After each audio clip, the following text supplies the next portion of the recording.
இன்றே டவுன்லோட் செய்து உங்கள் ஃபேவரட் ஷோக்களை என்ஜாய் பண்ணுங்க.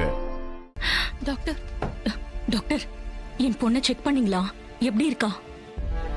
அவளை புழைக்க வச்சிடலாம்ல? அவங்க கிரிட்டிக்கல் ஸ்டேஜ்ல தான் இருக்காங்க. பல்ஸ் ஸ்டேபிளா இல்ல. துப்பாக்கியால சுட்டதால பிளட் நிறைய லாஸ் ஆயிருக்கு. இமிடியேட்டா ஆபரேஷன் பண்ணி புல்லட்டை ரிமூவ் பண்ணி ஆகணும். இன்னும் 4 மணி நேரத்துல ஆபரேஷன் பண்ணி ஆகணும். இல்லனா ப்ராப்ளம் தான். டாக்டர், உடனே ஆபரேஷன் பண்ணி எப்படியாவது என் பொண்ணு உயிரை காப்பாத்துங்க டாக்டர். ஆபரேஷன் பண்ணணும்னா அவங்களுக்கு பிளட் தேவைப்படுது. அத முதல்ல அரேஞ்ச் பண்ணணும். டாக்டர், இங்க பிளட் பேங்க் இல்லையா?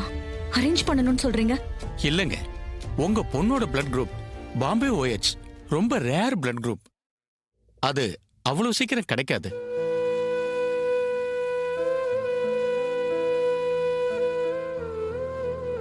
பாம்பே OH அந்த பிளட் குரூப் பத்தி நானும் கேள்விப்பட்டிருக்கேன்.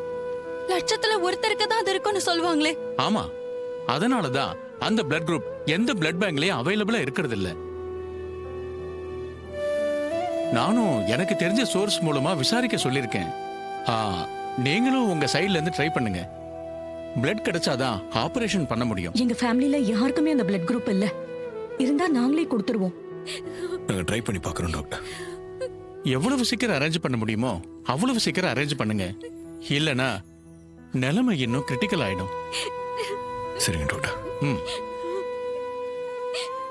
சகல, என்னப்பா டாக்டர் இப்படி சொல்லிட்டு போறாரு? அந்த ரேர் பிளட் குரூப் இருக்கிறவங்கள நாம எப்படிப்பா கண்டுபிடிக்கிறது? நமக்கு தெரிஞ்சவங்க எல்லார்கிட்டயும் ட்ரை பண்ணி பார்க்கலாம். கண்டிப்பா கிடைக்கும்ன்ற நம்பிக்கை எனக்கு இருக்கு.